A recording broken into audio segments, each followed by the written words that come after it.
राम नाम का गुणगान करते हुए विशाल संजीवनी पर्वत को एक हाथ से उठाने वाले, अपनी पूंछ पर आग लगाकर पूरी लंका को जलाने वाले, रावण का अहंकार तोड़ने वाले प्रभु श्री राम के परम भक्त हनुमान जी। रामायण की कथा जिसने भी सुनी है वो प्रभु श्री हनुमान जी का एक अलग ही रूप देख चुके हैं। हनुमान जी एक चिरंजीवी है जो कई युगों से इसी पृथ्वी पर घूम रहे हैं और धर्म का रक्षण कर रहे हैं। वो सर्वज्ञानी हैं, सर्वशक्तिशाली हैं और एक ब्रह्मचारी की तरह अपना जीवन बिताते हैं। लेकिन अगर हम आपसे कहें कि हनुमान जी का एक ऐसा रूप भी है जो तंत्र विद्या से जुड़ा है और रामायण की एक कथा के अनुसार हनुमान जी का विवाह भी हुआ था, वो कोई और नहीं स्वयं रावण की भांजी थी, तो आपको कैसा लगेगा? तो क्या इसका मतलब जो हम बचपन से सुनते आ रहे हैं हनुमान जी बाल ब्रह्मचारी हैं, क्या वो गलत है? क्या उनकी छवि पूर्ण रूप से एक अलग छवि है?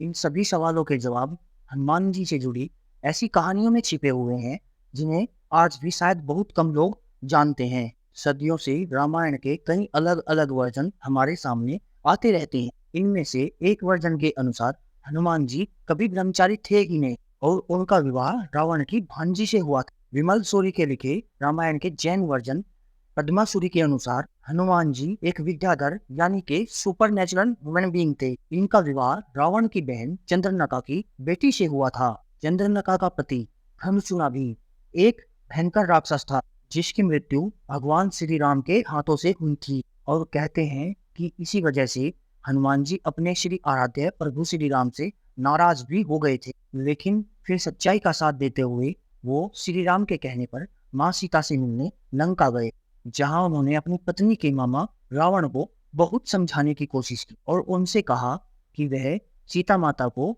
छोड़ दे और वह स्वयं भी प्रभु श्री राम की शरण में चले जाए। परंतु अहंकारी रावण ने उनकी बात नहीं मानी और हनुमान जी ने श्री राम की सेना में शामिल होकर अपने ही मामा ससुर के खिलाफ युद्ध लड़ा।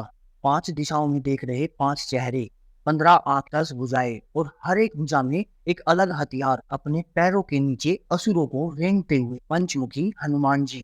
हनुमान जी के पंचमुखी रूप को उनका रौद्र रूप भी कहा जाता है। इस रूप को धारण करने के पीछे रामायण के युद्ध की एक बड़ी ही दिलचस्प कहानी छिपी हुई है। कृतिवश रामायण के अनुसार जब श्री राम और रावण के बीच युद्ध चल रहा था तब रावण ने देखा कि उसकी सेना श्री राम की सेना के हाथों परास्त हो रही थी। तब उसने अपने भाई अहिरावण से मदद मांगी। अहिरावण एक मायावी राक्षस था जो माँ भवानी का भक्त था और साथ ही साथ तंत्र विद्या में भी माहिर था। अपने भाई की दुविधा समझकर उसने अपनी तांत्रिक विद्याओं का प्रयोग करके उसने श्री राम की सेना को एक गहरी निद्रा में डाल दिया और श्री राम और लक्ष्मण का अपहरण कर उन्हें पाताल लोक ले गया। जैसे ही श्री हनुमान जी श्री राम और लक्ष्मण जी की मदद करने के लिए आगे बढ़े तभी अहिरावण उनके सामने आ गया और हनुमान जी और अहिरावण के बीच में एक भयानक युद्ध हुआ। युद्ध में अहिरावण अपनी माया का पूर्ण रूप से इस्तेमाल कर रहा था, वहीं हनुमान जी भी अपने पूर्ण बल का इस्तेमाल कर रहे थे। बहुत देर तक चले युद्ध के बाद हनुमान जी ने देखा कि अहिरावण ने 5 अलग अलग दिशाओं में 5 अलग अलग दिए जलाकर रखे हैं और उसे यह वरदान है कि जो भी इन दियों को एक साथ एक समय में फूंक मारकर बुझाएगा वही अहिरावण का वध कर सकता है। उन्हीं दियों को बुझाने के लिए श्री हनुमान जी ने यह पंचमुखी रूप धारण किया था। दरअसल अहिरावण को यह वरदान माँ भवानी की कड़ी तपस्या करने के बाद मिला था। अपने इस पंचमुखी रूप से हनुमान जी ने 5 दिशाओं के दीपक एक साथ बुझा दिए और अहिरावण का वध कर दिया। भारत के अलग अलग हिस्सों में पंचमुखी हनुमान जी के बहुत सारे मंदिर देखे जाते हैं और यह भी माना जाता है कि हनुमान जी के इस रूप की पूजा अक्सर सिद्धि तथा विद्या हासिल करने के लिए किया जाता है। लेकिन पंचमुखी हनुमान जी की साधना करना इतना आसान नहीं है क्योंकि यह रूप एक रौद्र रूप माना जाता है। इस रूप में तांत्रिक फॉर्म में हनुमान जी की पूजा करने के लिए सामने वाले में इतना साहस भी होना चाहिए कि वह हनुमान जी के इस रौद्र रूप को बर्दाश्त कर सके, क्योंकि अगर आप उस समय डर गए तो उसका नेगेटिव रिएक्शन आपके ऊपर जरूर पड़ेगा। हनुमान जी के पंचमुखी रूप को अक्सर तंत्र विद्या से ही जोड़ा जाता है। आज भी हनुमान जी के पंचमुखी मंदिर में अक्सर तंत्र विद्याओं से उनकी पूजा की जाती है। इस पूजा में 14 दिन तथा 14 रातों तक बिना रुके मंत्रों का जाप किया जाता है। सेंट्रल अमेरिका के होंडुरस इलाके में हनुमान जी खोई हुई नगरी है, जो the lost city of monkey गोड के नाम से जानी जाती है। एक ऐसा शहर जिसे स्वयं हनुमान जी ने असुरों से बचाया था। रामायण के अनुसार एक बार प्रभु श्री राम को हनुमान जी की सहायता की आवश्यकता पड़ी। रामायण के अनुसार एक बार हनुमान जी को श्री राम की सहायता के लिए पाताल लोक जाना पड़ा और कहा जाता है कि वहां उनकी मुलाकात पहली बार अपने पुत्र मकरध्वज से हुई। उस समय मकरध्वज पाताल लोक का पहरेदार हुआ करता था। जैसे ही हनुमान जी ने पाताल लोक में प्रवेश करने की कोशिश की, मकरध्वज उनके सामने खड़ा हो गया और उनके बीच एक बहुत भयंकर युद्ध छिड़ गया। हनुमान जी जब भी उनके ऊपर एक प्रहार करते, मकरध्वज उतनी ही ताकत से उस प्रहार का जवाब देता। उसकी इस शक्ति को देख के हनुमान जी का बहुत आश्चर्य हुआ। तब हनुमान जी ने उससे पूछा, आखिर तुम हो कौन? मकरध्वज ने तब हनुमान जी को अपने जन्म की कहानी सुनाई। मकरध्वज की बात सुनते ही हनुमान जी को समझने में जरा भी देर न लगी कि वह अपनी ही संतान से युद्ध कर रहे हैं। लेकिन मकरध्वज अपने कर्तव्य से पीछे हटने के लिए बिल्कुल भी तैयार नहीं था। आखिरकार एक लंबी जंग के बाद मकरध्वज को हनुमान जी ने परास्त कर दिया।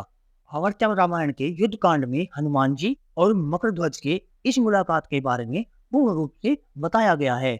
लेकिन कुछ प्रचलित कहानियों के अनुसार पाताल लोक के राजा को हराने के बाद में हनुमान जी ने मकरध्वज को यहाँ का राजा घोषित कर दिया था। और लोगों का मानना है कि सेंट्रल अमेरिका के बीच में बसा लास योदा शहर कभी पाताल लोक का हिस्सा हुआ करता था और मकरध्वज के राज करने के बाद से उन्हें यहाँ एक भगवान के रूप की तरह पूजा जाने लगा। लेकिन आज ये शहर सिर्फ कुछ अवशेषों के रूप में मौजूद है। आर्कियोलॉजिस्ट ने जब 2012 में इस शहर के आसपास से इलाकों पर खोज की, तब उन्हें कई प्रमाण मिले जो हजारों साल पुराने थे और उसमें एक मूर्ति भी वहां पे मिली जो बिल्कुल हनुमान जी की तरह दिख रही थी। इन सबूतों के बाद लोगों की मान्यता को और भी अत्यधिक बढ़ावा मिल गया। अष्ट सिद्धि और नौ निधियों के दाता हनुमान जी के बल और बुद्धि का मुकाबला कोई भी नहीं कर सकता। लेकिन एक समय ऐसा भी आया था जब देवताओं को उनके इन गुणों के ऊपर संदेह उत्पन्न हो गया था और उन्होंने तय कर लिया कि वह हनुमान जी की परीक्षा जरूर लेंगे। रामायण के सुंदरकांड के अनुसार जब हनुमान जी श्री राम की आज्ञा पर लंका जा रहे थे, तब उनकी मुलाकात सुरसा नाम की एक राक्षसी से हुई। सुरसा ने हनुमान जी से कहा, अगर तुम समुद्र पार करना चाहते हो तो तुम्हें मेरे मुख से होकर गुजरना होगा। हनुमान जी ने उसे समझाने की कोशिश की कि क्या आप मेरे शरीर को अपने मुख के अंदर ले सकेंगी? तब सुरसा ने अपना मुख बढ़ाना शुरू किया। हनुमान जी ने भी अपने शरीर का आकार बढ़ाना शुरू कर दिया। एकदम से अचानक से सुरसा के मुख से छोटे होकर हनुमान जी उनके मुख से होकर बाहर निकल आए। तब तक सुरसा कुछ समझ भी नहीं पाई। इस बात से यह प्रूफ हो गया कि हनुमान जी कितने बुद्धिमान थे। और हनुमान जी ने सुरसा को बताया कि वह अपने प्रभु की आज्ञा का पालन कर रहे थे। तो दोस्तों, अगर आप भी हनुमान भक्त हैं तो प्लीज वीडियो को लाइक और शेयर जरूर करना। जय सिया राम।